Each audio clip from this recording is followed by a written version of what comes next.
bonsoir à tous. Bienvenue si vous nous rejoignez dans cette nouvelle édition. Voici les titres de ce 20h. Les meilleurs élèves aux examens de fin d'année sont récompensés par la Fondation Claudine Talon. Bachelier mention très bien. Et les 100 premiers au brevet d'études du premier cycle ont reçu des prix. Jérôme Ombois nous en dit plus. L'entretien des espaces verts aménagés récemment à Cotonou tient à cœur au gouvernement. Une délégation s'est rendue à Ouiho et à Missebo pour s'imprégner de l'état de ces espaces publics. À suivre le compte-rendu dans cette édition. Et puis une bourse d'études de plus de 200 000 francs CFA pour les candidats du complexe scolaire Clé de la réussite admis au bac. C'est pour donner la possibilité à ces élèves de poursuivre les études dans les universités privées agréées. Vous en saurez davantage. Bienvenue, si vous nous rejoignez, promotion de l'excellence en milieu scolaire, la Fondation Claudine Talon récompense les meilleurs élèves aux différents examens de fin d'année. Les nouveaux bacheliers mentionnent très bien et les 100 premiers au brevet d'études du premier cycle ont reçu, des récompenses des mains de la première dame. La cérémonie s'est déroulée dans le jardin de cette association caritative. Jérôme Ombois nous en parle. Regardez. De 41 mentions très bien en 2018, on est passé à 131 en 2019. Une performance plus que triplée qui n'a pas échappé à l'attention d'une mère qui a toujours témoigné de son amour, de sa fierté et de son admiration pour ses enfants. C'est un plaisir pour moi de vous recevoir et surtout pour vous exprimer mon admiration déjà, vous féliciter et puis vous encourager pour la suite. Toujours aussi bien travaillé, fait partie des meilleurs. Et je tiens à féliciter aussi vos parents qui ont quand même une grosse part de mérite dans votre succès. Et puis aussi vos enseignants qui vous ont bien encadré. Cet après-midi, on a voulu vous recevoir pour partager d'abord un goûter ensemble et après vous gratifier. Je vais vous gratifier à ma manière. Fort belle manière de Madame Claudine Talon à l'ère du numérique d'offrir des ordinateurs portables aux 131 bacheliers mention très bien et des tablettes aux 100 premiers nationaux du brevet d'études du premier cycle. Un véritable coup de pouce de cette fondation pour faire de ces âmes bien faites des révélatrices avérées du Bénin. Je dis merci à la première dame du Bénin, Madame Claudine Talon, présidente de la Fondation Claudine Talon, pour ce qu'elle a fait pour nous. Parce que tout le monde ne pense pas aux excellents et elle l'a fait.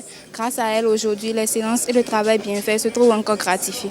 Je lui promets d'être cet arbre qui va faire du Bénin une forêt de compétences. Je suis très content parce que l'ordinateur me servira beaucoup dans mes études universitaires, surtout dans la filière que j'ai choisie, le génie logiciel. Donc, je lui suis très reconnaissant pour cette attention. Je voudrais inciter mes jeunes camarades à prendre le travail à cœur, à être excellents dans le travail, tout chercher la perfection. Parce que c'est grâce à ça que nous pourrons développer notre pays.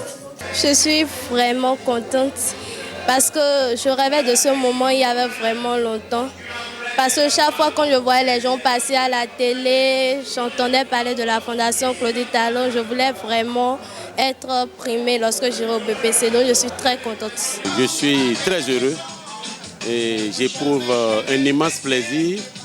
Et je tiens sincèrement à remercier la Fondation Claudine Talon pour cette initiative qui fera vraiment que les enfants vont redoubler d'efforts et vouloir toujours mieux travailler. Pour la troisième fois, la Fondation Claudine Talon arrose des pépinières en germination du quartier latin de l'Afrique en pleine construction. D'autres associations devraient lui emboîter les pas pour un mouvement d'ensemble en faveur de l'excellence nationale. On parle toujours éducation. Tous les candidats du complexe scolaire Clé de la réussite admis au bac ont droit à une bourse d'études de plus de 200 000 francs CFA dans les universités privées reconnues par l'État béninois. C'est l'une des innovations apportées par cette école. La cérémonie de distribution de bourses a eu lieu à Cotonou. Jérôme Ombois et Louis Koudoua. Une chose, c'est d'avoir le bac. L'autre chose, c'est d'avoir une formation universitaire. Le professeur Omer Adandéjan est fondateur du complexe scolaire Clé de la réussite, accompagne ses élèves admis au baccalauréat dans leur formation universitaire. Les deux centres partenaires sont l'École supérieure de management avec 350 bourses et les cours Sono, 200 bourses. À tous ceux qui ont décroché le bac, je vous dis bon parcours. Nos remerciements vont également à l'endroit du corps professoral qui a à sa tête le professeur Omer Adandéjan. Vous êtes la fine fleur et l'élite intellectuelle de par vos efforts acharnés, conclus par vos résultats, et je me joins au directeur du complexe scolaire Clé de la réussite, pour qui vous représentez la prunelle de ses yeux, pour vous redire toutes mes félicitations. Voilà. C'est dans la logique de la culture de l'excellence que le complexe scolaire Clé de la réussite offre chaque année des kits scolaires aux élèves admis en classe supérieure avec une moyenne d'au moins 13 sur 20 au secondaire et 15 sur 20 au primaire. Quant aux élèves des classes d'examen admis au CEP, au BPC, au CAP et qui se classent parmi les meilleurs du Bénin, nous leur offrons un VTT au CEP, un ordinateur portatif pour le CAP et le BPC. Tous les candidats du complexe Clé de la réussite admis au bac ont droit à une bourse d'études de plus de 200 000 francs CFA dans les universités de prestige et reconnues par l'État béninois. En plus de ces bourses, dont ils bénéficient d'office, toute mention très bien au bac donne droit à une moto. On avait déjà des soucis et puis à recevoir ça, c'est une joie. Je ne peux que remercier les promoteurs et je les encourage à faire de même avec nos petits frères à venir. C'est bon d'avoir le bac, mais après le bac, c'est le grand travail. Donc le fondé vient de nous aider, de nous donner un grand coup de pouce pour ce travail-là. Je dirais aux parents d'inscrire leurs enfants à la Clé de la réussite parce que c'est une école de référence. C'est une école qui m'a vraiment permis de cultiver l'excellence. Je remercie énormément le fondé Omer Adandéjan pour ce qu'il nous a fait parce que ce n'est pas toutes les écoles qui pensent à l'avenir des jeunes. L'accompagnement du complexe scolaire Clé de la réussite doit servir d'exemple dans le système éducatif. Les bénéficiaires ont reconnu que l'initiative vient soulager les peines de leurs parents. Cette cérémonie de remise de bourse a été clôturée par une messe d'action de grâce. Et on descend dans la ville de Cotonou, l'entretien des espaces verts de Ouiho et des terre-pleins centrales aménagés de mi-Sebo ne satisfait pas les attentes du gouvernement. Le gouvernement a donc décidé de reprendre en main ces espaces publics. Une délégation était sur les lieux, Lénaï Kabwazao et Igor Ayoso. Descente inopinée de deux ministres du gouvernement sur l'espace vert de Ouiho. José Didier Tonato du cadre de vie et son collègue Alassane Seydou de la décentralisation viennent constater l'insalubrité qui règne ici à Maître. Une alerte donnée par des images publiées sur les réseaux sociaux. Il y a des immondices partout, entassés même sur le gazon. La poubelle est pleine. Maintenant, c'est des sacs de déchets qui sont entassés sur les clôtures grillagées. Les images qui ont circulé montrent qu'on vient déposer, on vient accrocher à la clôture des sachets contenant des ordures ménagères. Donc ce n'est plus un espace de récréation, ce n'est plus un poumon vert, parce que c'est de ça qu'il s'agit. Ce n'est plus un poumon vert, c'est devenu un espace toxique pour la ville. Face à ce constat désolant, le gouvernement en appelle à la vigilance des autorités communales et locales pour la préservation de ce joyau. Ce que nous avons vu pose le problème du fonctionnement des organes infracommunaux.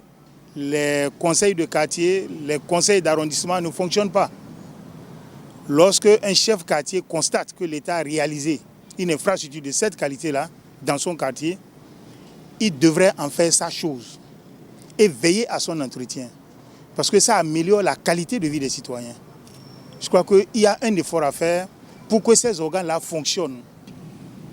Nous avons donné l'alerte pour que les gens se ressaisissent, que les prestataires se ressaisissent et que la ville qui est leurs commanditaires également prennent le devant pour mettre tout le monde au pas. Et nous sommes porteurs de ce projet d'aménagement des espaces verts dans la ville de Cotonou, autorisé par le gouvernement, donc par le chef de l'État. Et le gouvernement a mobilisé des ressources importantes, des centaines de millions, pour montrer et préfigurer de ce que le projet asphaltage va être dans quelques mois. Je voudrais rappeler ici qu'aujourd'hui, nous sommes en train d'emblaver 80 km dans la ville de Cotonou. 80 km de voirie, d'assainissement et d'espaces verts. Ce qui s'est passé ici, c'est que nous avons tenu la main pendant 18 mois avant de passer la main. Et depuis bientôt 1 an que la main est passée, cet espace se dégrade.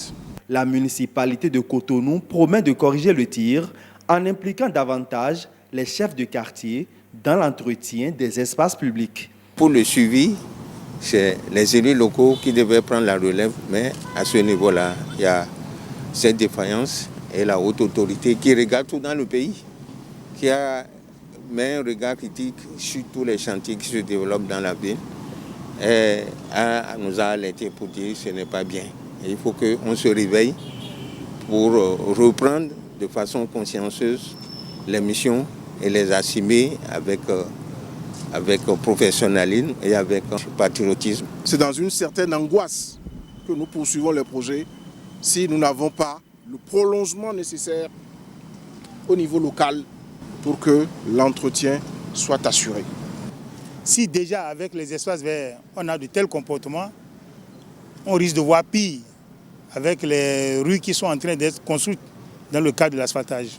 Le gouvernement a alors décidé de reprendre la main en ce qui concerne l'entretien de cet espace vert. Nous avons été instruits par le chef de l'État pour faire le point et reprendre la main jusqu'à ce que la collectivité locale, la mairie, soit prête à assumer ses responsabilités. Après Ruiho, cap est mis sur le marché Miserbo de Cotonou. Ici, l'exercice est le même, les instructions aussi. En ligne de mire, un meilleur entretien du terre-plein central aménagé. Environnement à présent, les différentes parties prenantes de la gestion intégrée des ressources en eau sont en concertation. Il s'agit de faire le point des activités de l'AGIR, cette composante du programme qui appuie le gouvernement dans ses ambitions. Jean-Claude James et Simon Villon. Ressource vitale, mais pas illimitée. Il s'agit de l'eau. Sa durabilité préoccupe et ses acteurs en charge de la gestion du delta de l'Ouémé et de la zone côtière se retrouvent pour en parler. Cet atelier vise à informer sur l'état actuel et les tendances négatives en cours relatives à la gestion des ressources en eau du delta de l'Ouémé, de mieux connaître les objectifs et actions des acteurs étatiques concernés par le développement et la gestion du delta de l'Ouémé, renforcer les liens entre les acteurs étatiques. Les autorités béninoises espèrent beaucoup de cette rencontre soutenue par les Pays-Bas. Nous, en tant qu'institution, nous avons une obligation envers nos concitoyens. Et je pense que les Pays-Bas est vraiment honoré de pouvoir contribuer à votre initiative d'assurer une telle gestion intégrée des ressources en eau ici dans le Delta. Au terme donc de cet atelier, vous ressortirez les enjeux et défis du Delta de l'Ouémé et proposerez des solutions afin de permettre au gouvernement du Bénin d'atteindre les objectifs fixés dans le secteur. Chers partenaires techniques et financiers, nous sommes tous donc engagés dans la logique de développement durable et nous croyons que dans un dialogue permanent entre nos différents peuples et gouvernements, les solutions durables seront trouvées pour le développement des ressources en eau. Les conclusions de cet atelier vont certainement aider le gouvernement à tenir le pari de 2021, garantir l'accès à l'eau potable à tous les Béninois. Et puis le projet d'accompagnement des orphelins et enfants vulnérables par la méthodologie de la boîte à mémoire de Caritas Bénin est arrivé à terme. L'heure donc est au bilan et à la capitalisation des acquis du dit projet, un exercice auquel Caritas Bénin s'est livré en fin de semaine dans la diocèse de Porto Novo de l'Église catholique. Regardez. Après les diocèses de Kandy et de Dassa-Zoumen en début de semaine, l'atelier de bilan et de capitalisation des acquis du projet OEV Boîte à mémoire de Caritas Bénin dépose sa valise dans le diocèse de Porto Novo pour la dernière étape de son périple. Un atelier organisé pour rester collé aux principes de redevabilité et de reddition de comptes devenu cher à toutes les interventions du réseau Caritas Bénin, engagé à contribuer au mieux-être des personnes vulnérables, des orphelins, mais aussi des victimes de diverses formes d'exploitation dans le pays, et cela depuis 2012. Depuis 2012 à ce jour, ce projet a offert à plus de 3141 enfants l'occasion d'accéder à un repas par jour, d'améliorer nettement leur assiduité à l'école, de même que leur rendement en classe et aux examens, et de bénéficier d'un soutien psycho-affectif et social. En mettant en exergue son rôle d'organisation d'utilité publique, Caritas Bénin a pris une part active dans le renforcement de la protection sociale, de la solidarité nationale et du développement social aux côtés des pouvoirs publics grâce aux appuis techniques et financiers de ses partenaires. Le projet OEV Boîte à mémoire est malheureusement arrivé à terme et nécessite la pérennisation de ses acquis. Ne nous abandonnez pas. Aidez Caritas à continuer son œuvre salvatrice pour nous sauver.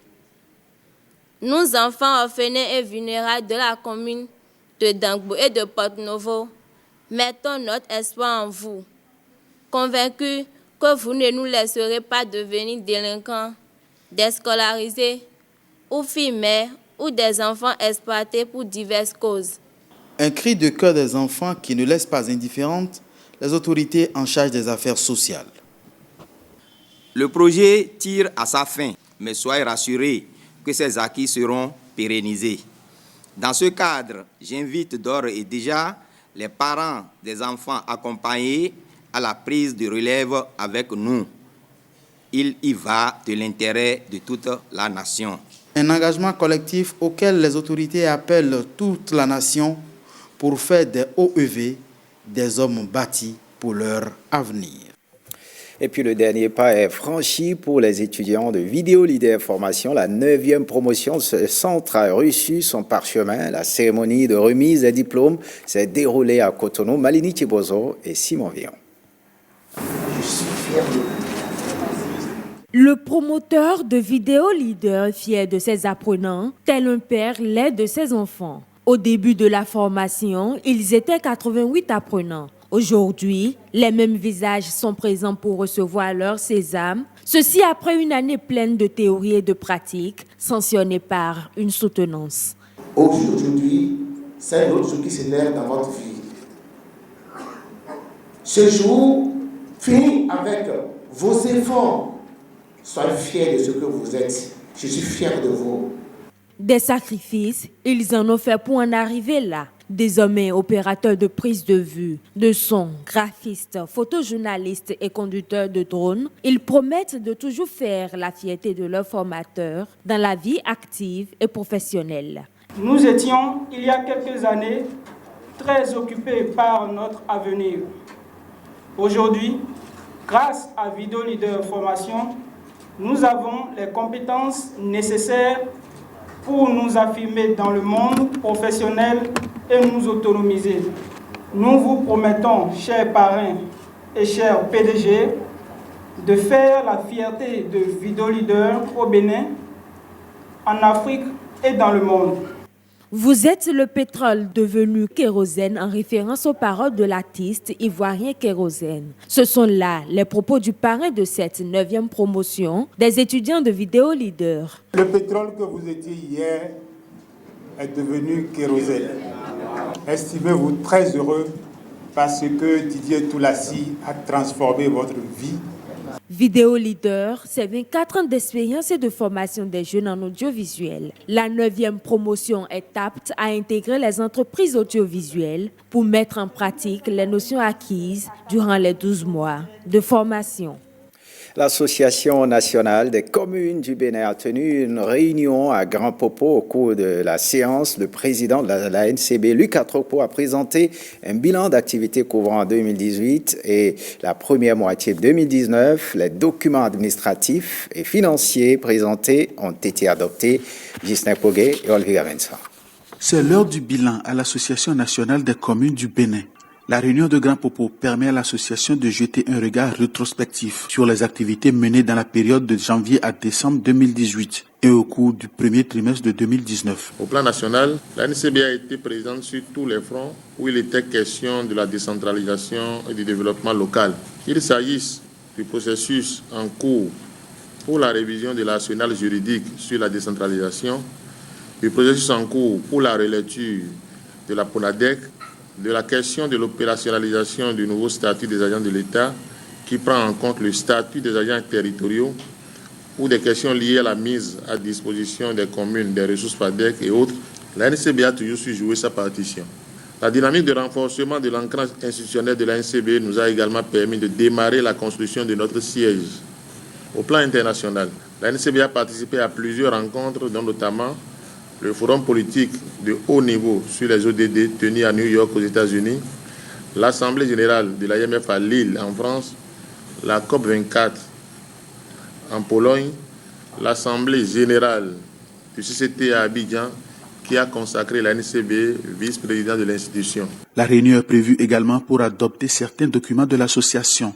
Par rapport aux documents, tout est juste et parfait. Les documents sont assez clairs, bien préparés, c'est fait de manière professionnelle. Le bilan a été exhaustif. Bilan exhaustif, bilan adopté. Nous avons pu adopter les rapports d'activité de l'année 2018, les documents budgétaires également. Le plan d'investissement de 2019 également a été adopté avec le budget exercice 2019. Au cours de la réunion de Grand Popo, des problèmes liés au fonctionnement de l'Association nationale des communes du Bénin ont été également abordés. Voyons cette journée récréative pour les membres de l'Association des sociétés d'assurance TASA à Bénin. Ils se sont retrouvés à la faveur d'une journée pour célébrer leur succès. Retour sur cette journée au cours de laquelle la concurrence entre assureurs a laissé place à la joie donc entre ses membres. Retrouvons Nicanor Corvi qui nous fait le point. À la Coupe de l'Assurance 2019, il n'y avait ni gagnant ni perdant. Mais c'est Saham Assurance qui enlève le trophée de la meilleure équipe du tournoi au thème d'une longue série de tirs au but, remportés 8 tirs à 7 contre l'AMAB, Association mutuelle agricole du Bénin. Quand on avait gagné la coupe, je disais que ce soir on va encore gagner le grand trophée au football.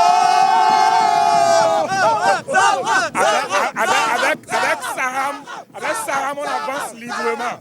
Pour les finalistes du jour, la désolation née de la défaite n'a pas pris le pas sur la fête, celle des assureurs. Beaucoup de gens ne nous attendaient pas à aller en finale. On a surpris du grand monde. Donc aller même au tir au but et faire répéter, ça c'est déjà une fierté personnelle et une fierté pour tous les collègues. Et je suis sûr que même nos clients seront fiers de nous. Oubliez les polices d'assurance et les calculs de risque, les assureurs du Bénin se sont retrouvés au cours de cette journée sportive pour s'entretenir physiquement, s'évader et resserrer les liens entre membres de la corporation sous l'égide de l'ASA, Association des sociétés d'assurance du Bénin. L'objectif numéro 1 poursuivi par cette organisation, c'est d'abord le but de fédérer l'ensemble des personnels des compagnies, l'ensemble du personnel des compagnies, parce que nous nous retrouvons tout le temps dans le cadre professionnel, nous travaillons, mais il faut quand même essayer de déstresser un peu par moment. Et on a voulu se déstresser autour de cette activité récréative et sportive. 8 équipes en tout ont répondu à l'appel de l'association fêtière au tournoi de football. Ce sont encore les mêmes qui, plus tôt dans la matinée, se sont défiés à la foulée de l'assureur. Une course de relais où l'essentiel était ailleurs que dans l'affrontement. L'essentiel, c'est de jouer et puis de participer. Sincèrement, je remercie la campagne des assureurs pour nous avoir permis au moins de faire ce footing encore ce matin. Quand tu te mets dans la tête que tu dois faire une course pareille, c'est facile, mais arriver à un certain moment, oh là là, c'est vraiment très fatigant. Mais bon, c'est endurant, ça fait du bien. Je voudrais remercier et surtout féliciter tous ceux qui ont pu participer à cette course-là. Bon, 1,7 km, bon, c'est peut-être pas donné. J'ai vu certains de nos collaborateurs revenir complètement mouillés, comme s'ils sortaient d'une piscine. Bon, mais il faut dire que le sport, c'est la santé. Les émotions de la matinée, celles de l'après-midi ont conduit les assureurs à une résolution unanime. L'an prochain, c'est à refaire. Entre foulées et ballons jonglés, les assureurs du Bénin ont fait le spectacle. Ils ont offert la garantie au cours de cette journée que police d'assurance et sport peuvent fraterniser au mépris de la concurrence. Et on finit par le sport. Fin des championnats nationaux de boxe édition 2019, une semaine de compétition des combats amateurs, professionnels et vedettes. Le tout sur un ring aux normes olympiques. Patrick Ayadji et Amitié Sagwidi nous en disent plus. Regardez. Une imploration qui restera sans suite favorable, tellement le fauve Ghislain Vaudouin-Essi a enchaîné les coups que ce violent crochet droit est devenu de trop pour le pugiliste nigérien Ahmed Odoubola. Son entraîneur sent le pire venir et jette l'éponge dès la 3e reprise. Émotion à Kourounou.